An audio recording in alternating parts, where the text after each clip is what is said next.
name of the Father, and of the Son, and of the Holy Spirit. Amen. Let us begin with a scripture reading from the Gospel of John, chapter 20, verses from 11. But Mary stood weeping outside the tomb, and as she wept, she stood to look into the tomb. And she saw two angels in white, sitting where the body of Jesus had lain, one at the head and one at the feet. They said to her, "Woman, why are you weeping?" She said to them, "They have taken away my Lord, and I do not know where they have laid him." Having said this, she turned around and saw Jesus standing, but she did not know that it was Jesus. Jesus said to her, "Woman, why are you weeping? Whom are you seeking?" Supposing him to be the gardener, she said to him, "Sir, if you have carried him away, tell me where you have laid him, and I will take him away." Jesus said to her, "Mary." She turned and said to him in Aramaic, "Rabboni," which means teacher. Jesus said to her, "Do not cling to me, for I have not yet ascended to the Father. But go to my brothers and say to them, I am ascending to my Father and your Father, to my God and your God." Mary Magdalene went and announced to the disciples, "I have seen the Lord," and that he had said these things to her. My dear brothers and sisters, good afternoon to you. This afternoon, we are going to start a new reflection, that is the other part of rootedness, that is openness. We are going to reflect with the character of Mary of Magdala, or Mary Magdalene. She will be assisting us in our journey of inner freedom for openness. Earlier, in our previous two conferences, we emphasized that inner freedom helps us grow in our rootedness. And rootedness, we saw how it helps us being rooted personally in our life and being rooted in our ministry, wherever we are.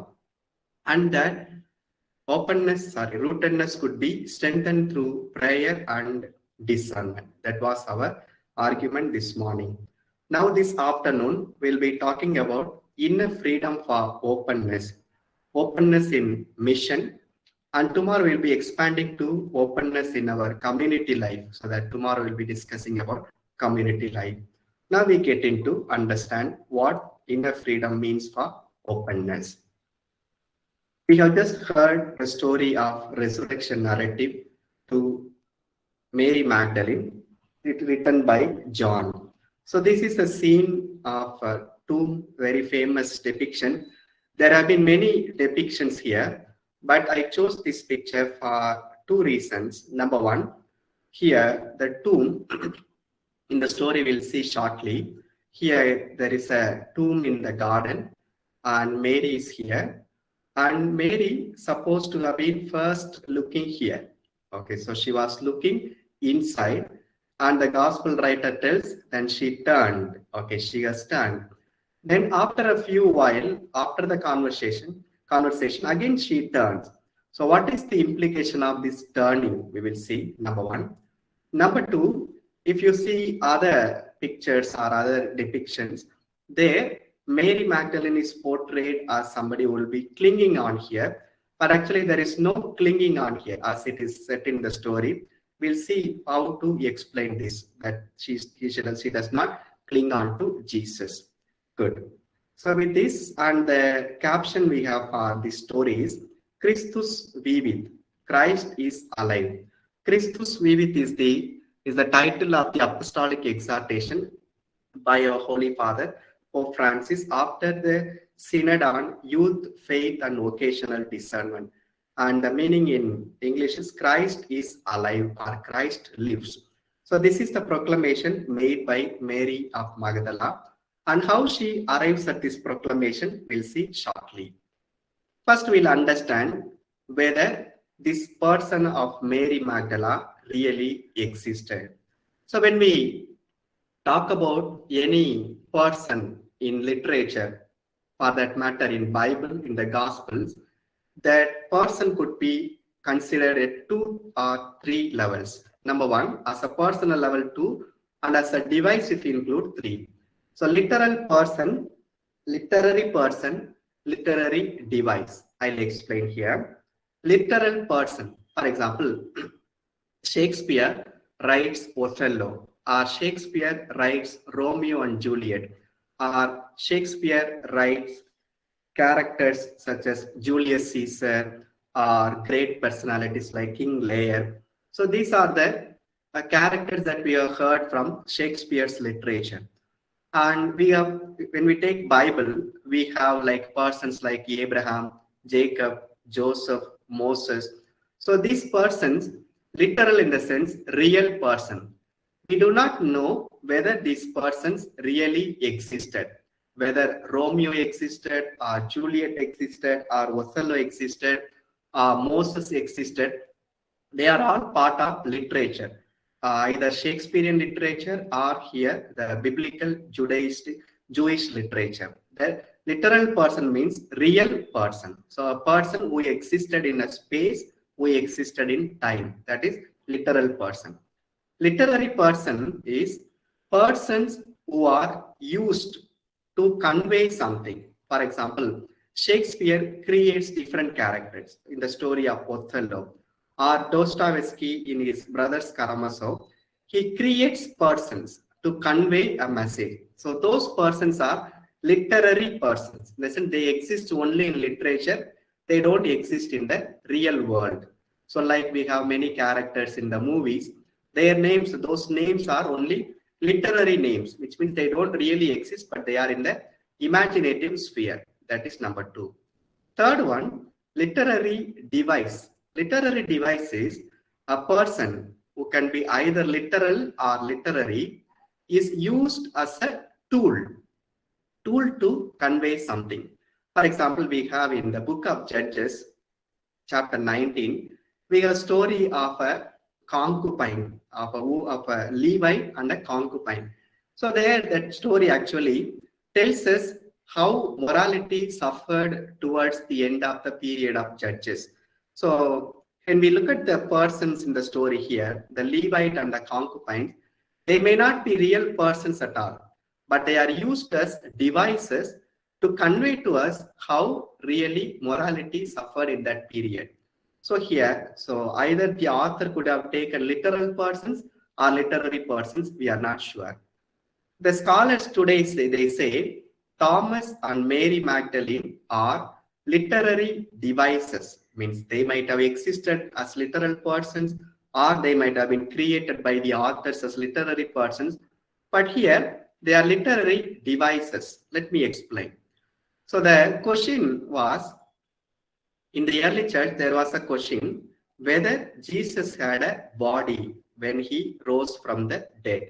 When he rose from the dead, did he ever possess a body? This was the question. And many were trying to answer. Like some said he really had a body, and some said no, he was like a phantasm or like a spirit, but still he could transcend. Some were saying he had body, but he could still enter through the locked doors. So different stories were created to establish that Jesus had a body.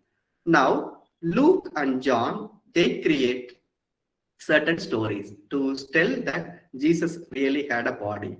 So Luke makes use of the story of fish. So in Luke, we have that after Jesus' resurrection, Jesus appears to the apostles, and there he asks them, do you have anything to eat? And they give him a fried fish and he eats in front of them. So what is the implication here? Jesus was eating fish means Jesus really had a body, and that body was hungry, and that body had hunger, and that body could talk, and that body could ask for fish, and they gave the fish and the body was eating. So Luke is trying to convey to his audience that since Jesus was able to eat fish, he really had a body. So that way, Luke is trying to convey to his audience that Jesus had a body, and fish is a literary device here. Coming to John, instead of using fish, John uses two persons, two literary persons or two literal persons as literary devices, in the sense At the first instance, what John does, John lets Mary embrace Jesus, cling on to Jesus. So what does it mean? Mary was clinging on to Jesus, or Mary was holding on to Jesus, or Mary was embracing Jesus. What is the meaning is? The meaning is that Jesus had a body, and that body could be embraced, that body could be touched, and that body could be clung to. And that way, John wants to present to us that Mary was able to touch Jesus, which means Jesus had a real body and he was not a spirit. Then he goes one more step ahead. Using Thomas, he conveys two things. Number one, Jesus had a body, and that body could be pierced through our fingers or pierced through our hands. Number one. Number two, Thomas also represents all those who have not seen Jesus, like us. We have been away from Jesus 2021 years about, and still we are able to believe in him because Thomas is representing all of us that who have not seen Jesus, because to Thomas, Jesus says that blessed are those who have not seen me yet have believed me. So Thomas actually comes to expose two themes. Number one, Jesus had a body, and number two, even without seeing, we have to believe Jesus. So that way, the evangelists make use of different literary devices. So we can consider Mary as a literal person, means somebody who really existed in body and blood, and our literary person created by the storyteller or literary device. So these three will apply to Mary of Magdala. But now one thing we are sure, that in the sense, who was this Mary Magdalene? Many have been trying to answer. Some say this Mary is Mary of Bethany, in the sense Martha's younger sister, same Mary. Some say she was a woman caught in adultery, and some say she was the woman who anointed Jesus' head when he was reclining at Pharisee's house. So many characters have been attributed to her, but we are not sure, and still only assumptions are made like who this real Mary is. But one thing is very sure, that is, Mary was forgiven more and she loved more. This particular expression Jesus uses to refer to her in the Gospel of Luke, in the house of Pharisees, where Jesus is trying to convey to the Pharisee that since she was forgiven more, she is loving more. So that way, Mary was forgiven and Mary loved Jesus more. So that is the background to the story of Mary. Now, why do we take Mary to understand our openness? The context of our study or context of our reflection today is number one, do we proclaim that Jesus is alive? So which means Christus vivit. This is the only proclamation Mary ever made, and that proclamation changed the world. And that is why Holy Father is telling Mary became the apostle to the apostles. So apostles were the 12 apostles chosen by Jesus, but to them she became an apostle. So the good news of resurrection is announced first by a woman, and that is Mary of Magdala, and she conveys to the world that Jesus is alive, Christ is alive. So now, when we proclaim either in our community or in our ministry place, in our school, in our parish, do we really convey this message to other people? Like suppose somebody looks at me, will the person say that this person is a Christian and he or she believes in Christ and he really lives that Christ, and I can feel that Christ is alive? So if that experience is there for other people, then our openness is meaningful. That's the number one question we need to ask. Number two, do we open ourselves in mission? When we compare to, can we take Mary's life, Mary of Magdala, she had her own background. Suppose she was the woman caught in adultery, or suppose she was the woman who was forgiven more, but still she didn't cling on to her past. In the sense, okay, I was a sinful woman, I am unworthy to come to Jesus, or people know me this way, people know me that way. She never bothered about her past. Only thing she had as a concern was to open herself into the future. So she never bothered what other people would think about her. Oftentimes in our ministry, This particular problem, in the sense, what will others think of me, that often makes us closed people, or that makes us unable to open ours, that closes our being open to other people. Suppose I am traveling in a bus and somebody is there next to me. I have to travel with him for about 9 hours, and we can still initiate a conversation between the person, not necessary to convert him, but at least to convey some message that Christ is alive. I have to convey the message. But do I really open myself up? No.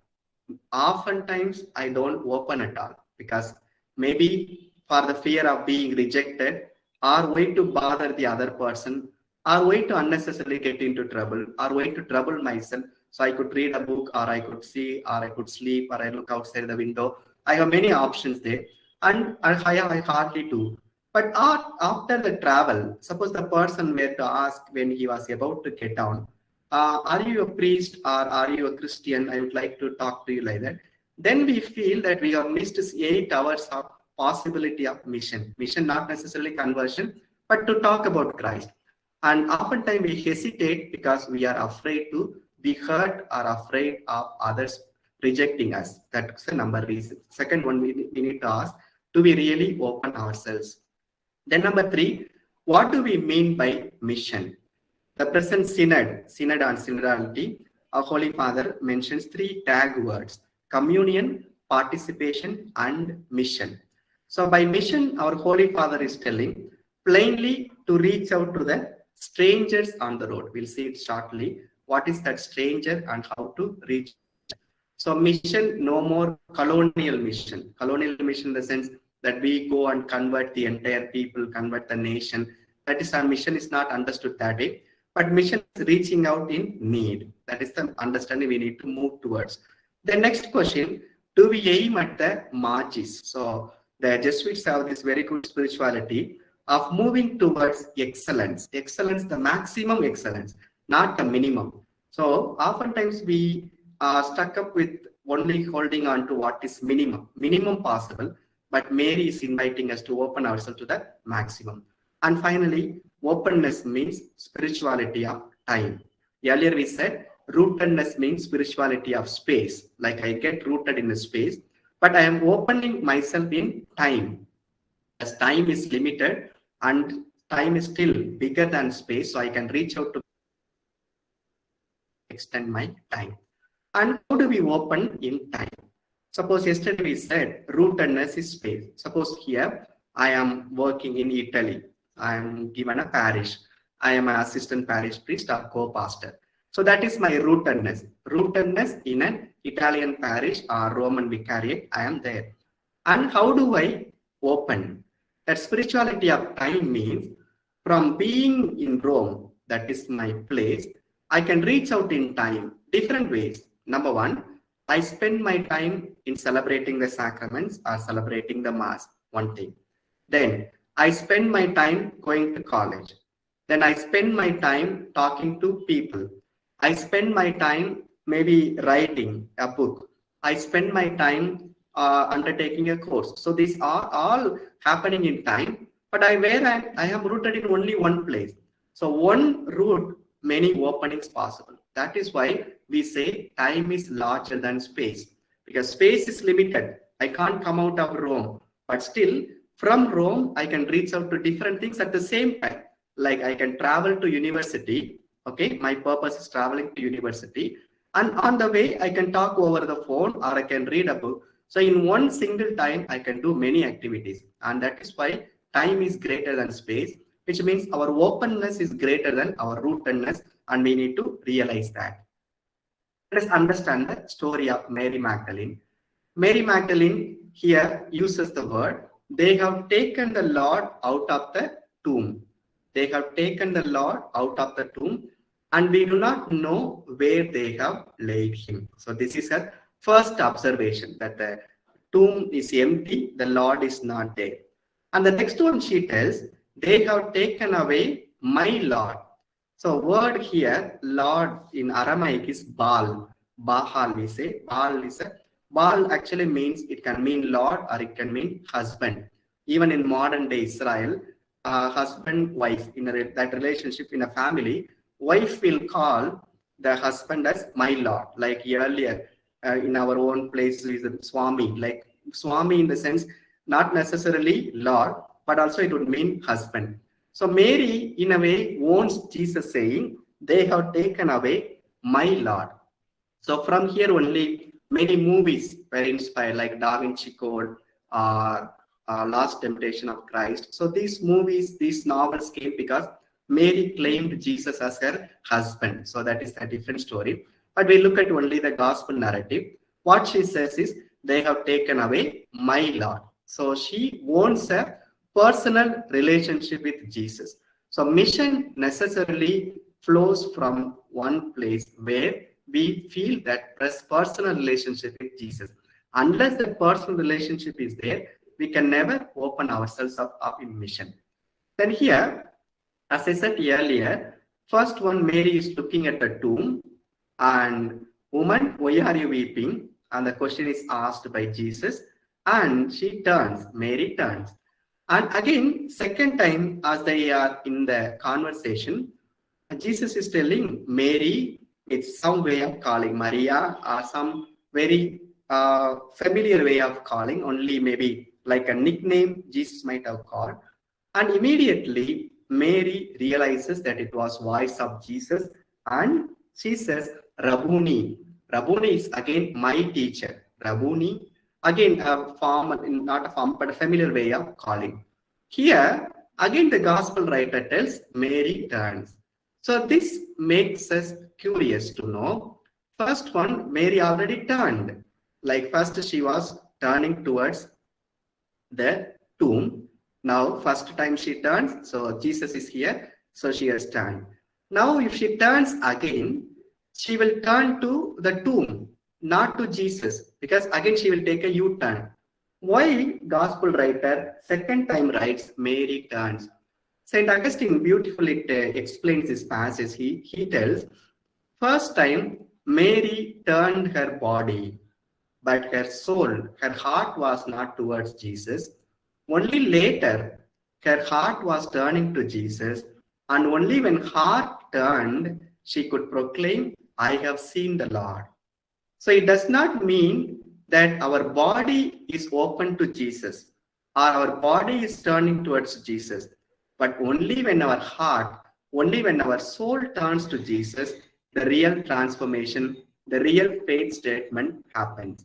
So Mary tells us in a way that if you have to open yourself in mission, it does not mean that you see Jesus with your own physical eyes, but you have to see him with your soul, with your heart, or with your spiritual eyes, and then you are able to make this beautiful statement, I have seen the Lord. So now, the question we need to ask is, we have been undergoing many retreats, many conferences, many recollections, many personal meditations, everyday masses, but do we really see Jesus? Like we see Jesus in the Word of God, we see Jesus in the breaking up the bread in Holy Communion, and we see Jesus in human persons, we say, but still, are we only seeing him through our eyes, physical eyes, or through our soul and heart? And we have not moved to mission, maybe because we have not seen him through our heart. Let's take the example of Francis Xavier. Saint Francis Xavier always is an inspiration for me in the sense, he had his own daily schedule, like going to the university or meeting this professor, that professor, taking this lesson, that lesson, taking students to the next level. So he had everyday schedule. But one day, Saint Ignatius tells him that what if one man profits if he loses his soul?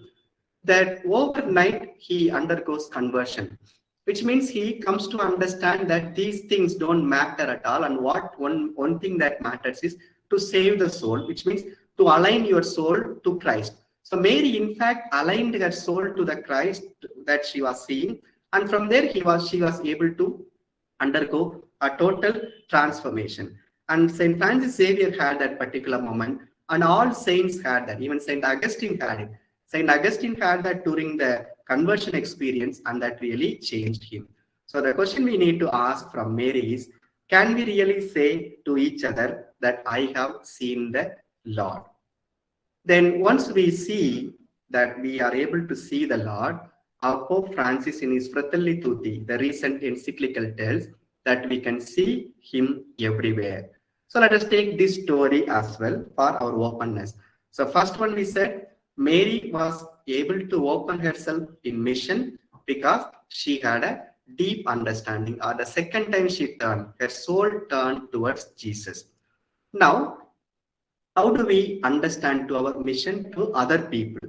So let's take the example of our Holy Father proposing in Fratelli Tutti.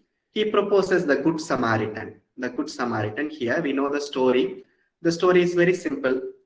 Jesus is somebody comes to a scribe comes to Jesus and asks, what have I to inherit the eternal life? And Jesus returns the question to him, what do you read in the Torah? And he tells love of God and love of neighbor. And who is my neighbor? And Jesus proposes his parable of the Good Samaritan. And we know from the story, a man was going towards Jericho. He is caught up with robbers and they take away his clothes. So that is something to note. They take away his clothes means he is naked. So the person is completely naked. And Jewish priest comes and a Jewish Levite, they come and they must have looked at the person who was lying there, and they must, since that person was naked, they were able to identify the circumcision mark in his body. So that's why, like this person might not have been a Jew, and the story is not clear, and they move their way. But the Good Samaritan comes. He also looks at the same person, but he changes his day's plan. So to be open means to change our day's plan. Mary, in fact, changed her plan. What was her plan? Her plan was to anoint the body. And that's why she carried all the things that were necessary for anointing. But after seeing Jesus, those materials had no place. She had to leave them and announce to the apostles that Christ is alive. Which means Mary changed her plan. So unless we change our plan, we can never have mission. So like, suppose I have to take somebody to hospital, like I can't take him to hospital one time, I mean, at the same time, I can say mass here. So either I can say mass here or I can take him to hospital. So unless I change one plan, I can't go for the other plan. So, but this particular priest and Levite, they couldn't change the plan. They continued with their plan, but Good Samaritan changed the plan. And secondly, indifference increases robbery. So indifference of whom? The priest and the Levite. They are indifferent. So actually when we are indifferent, it increases robbery in the sense, since I don't care about the person lying down on the road, I go on my own way. So all the more the robbers will have, the sense they will think that nobody will care even if we kill somebody. So they will continue to perpetuate injustice. So oftentimes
Are you able to hear? So some problem with that.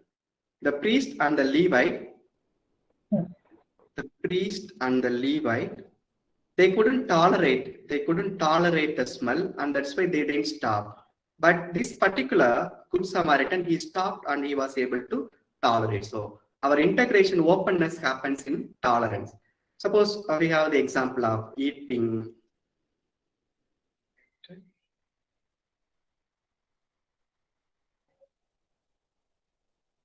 Yes, there was a connection problem here.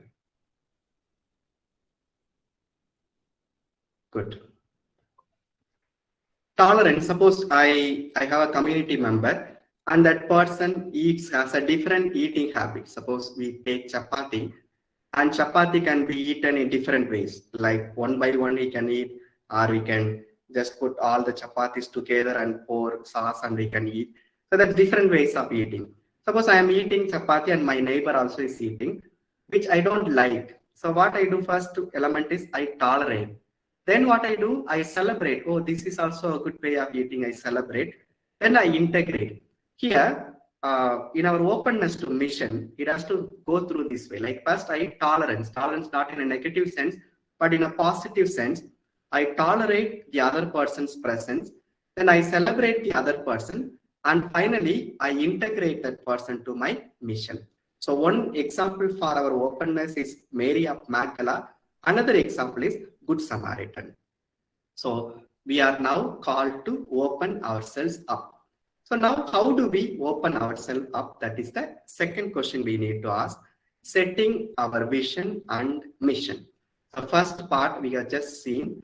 What is the meaning of openness? Openness means to have the experience of Jesus, and that leads necessary to proclaim that Christ is alive. So our openness in mission means we have to proclaim to the world that Christ is alive. Now, how do we arrive at that? That happens unless we set a plan, it won't happen. So here one may ask, does everything go according to our plan, or does everything go according to luck and intuition? So here there are three things we need to understand. Number one, plan. Number two, luck. Number three, intuition. Okay. So how do these three play? Even the wisdom literature, especially Ecclesiastes, or great philosophers like Schopenhauer, they tell we are moved always by our will. Will is, they say, luck, or will, they say, sometimes instinct. Suppose we have to plan for an annual day. Very good. An annual day we plan so perfectly well.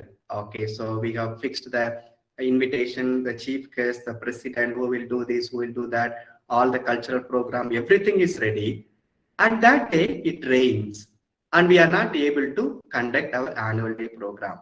Now, if you say life you will achieve when you plan everything, but we planned everything. We planned everything in detail, but at the end what happened? Something else happened. That program couldn't happen at all. So something else took over. So always there is a, like one side we plan, on the other side something else take over. Suppose I have a plan for my own life, in the sense I have a plan, like I do my B.Ed studies and I plan maybe after this I will go to that school and I will become principal. Then I will do this ministry, that is my plan. But something tragically happens, that I am sent out of the country, or I am sent as a social worker, or I have to take care of some sister in the community somewhere else. So totally my vision is changed. So now there I have no control over at all. So now in our religious life, all the more it is vulnerable, because we can never have a plan for ourselves. But still, we can have a vision and mission for our life.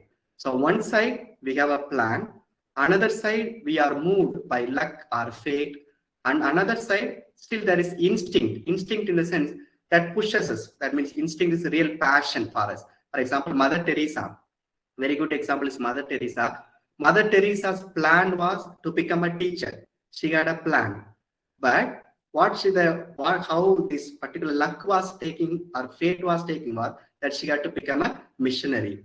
But still she was able to succeed because of her instinct. Instinct in the sense she had a passion for that.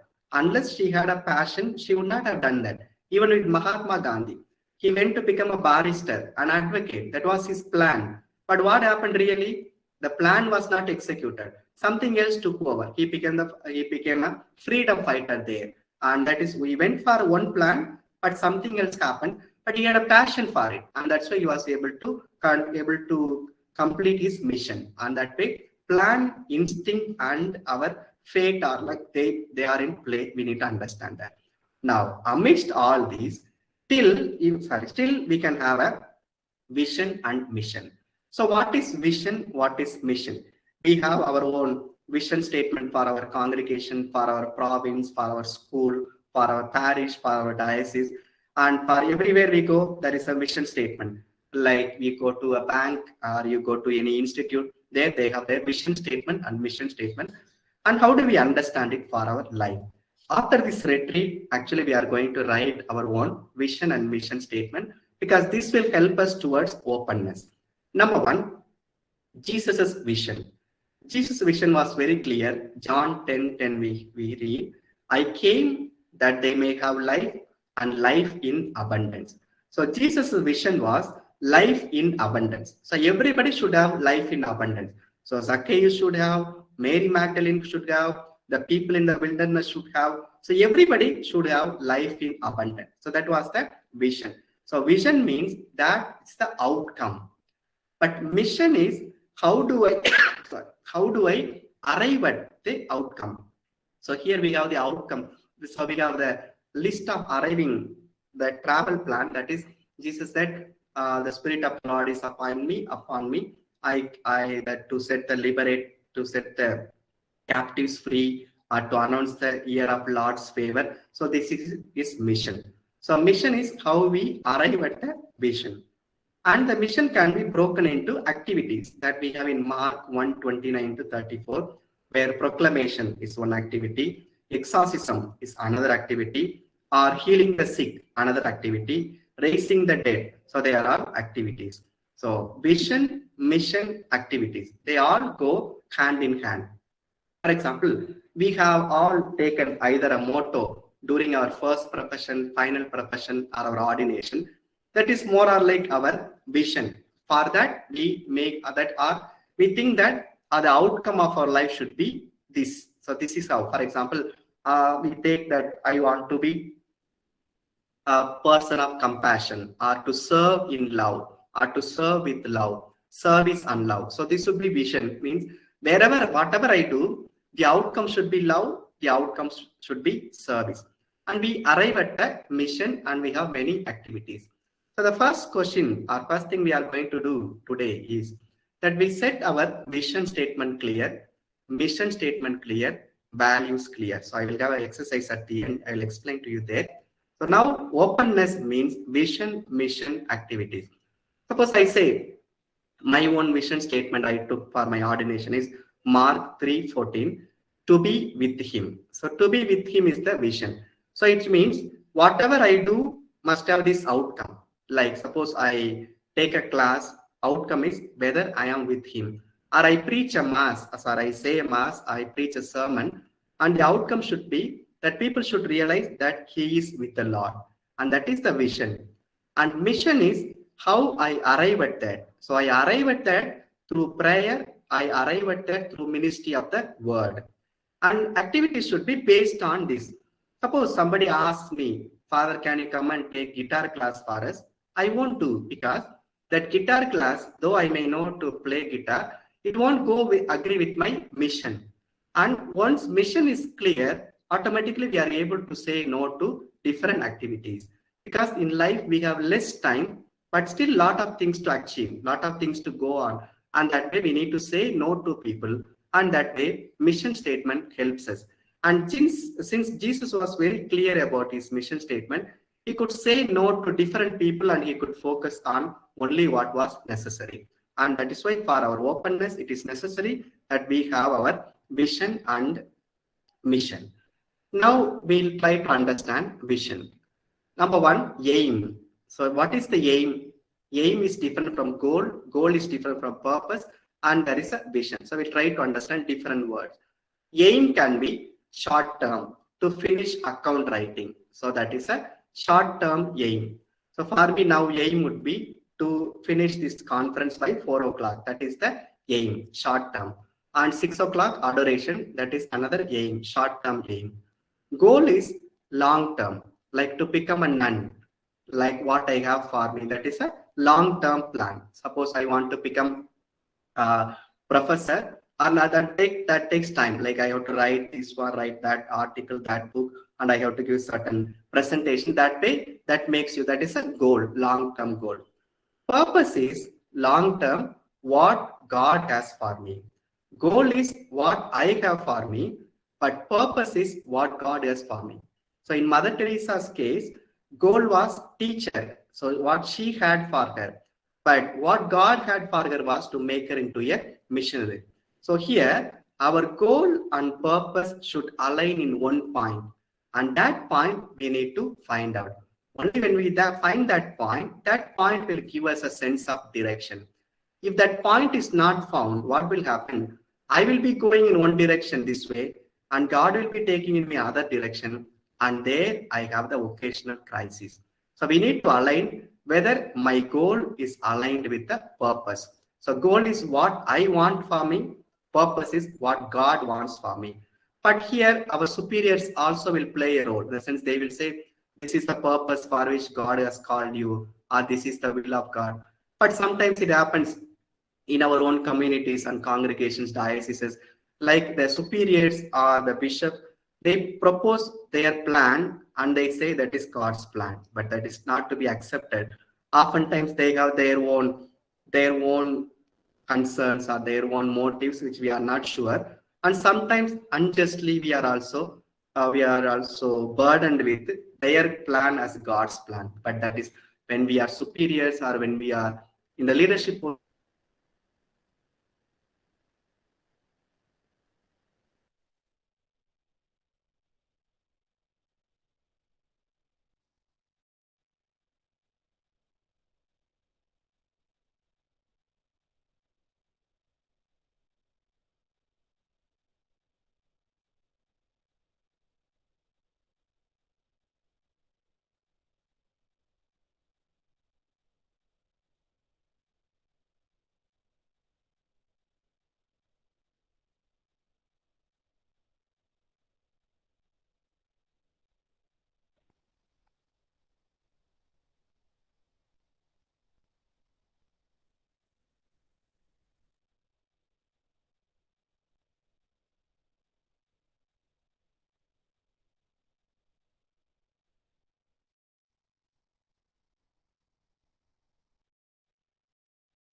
Sorry, again, connection went off.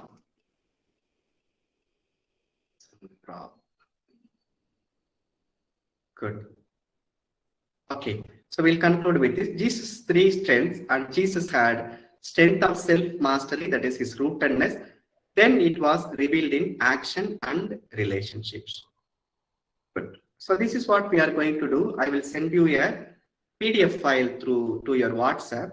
So here you write your vision. So maybe either you can write from your own ordination motto or first profession motto, or you can rewrite. So like, I want my life to be this way, my vision. Then after that, make a personal mission statement. Maybe you can Google and search like how to write a vision statement, how to write missions. So vision is what you want to be, and mission is to go there, what you have to do, that is on the way. And then we have goals. So maybe here we are going to set goals for 2021 to 2022. So by the time we do our next retreat, we have to do these goals. Number one, goals for my consecrated life. So consecrated life means our personal vowed life. So what could be our goal? For example, I have a tendency to have a very sophisticated living. So I purchase many things, or whatever I want to purchase, and that type of maximizing my needs. So what I can do, I can go for minimalist living, which means be content with less things. That could be one goal. So that way I improve on my poverty.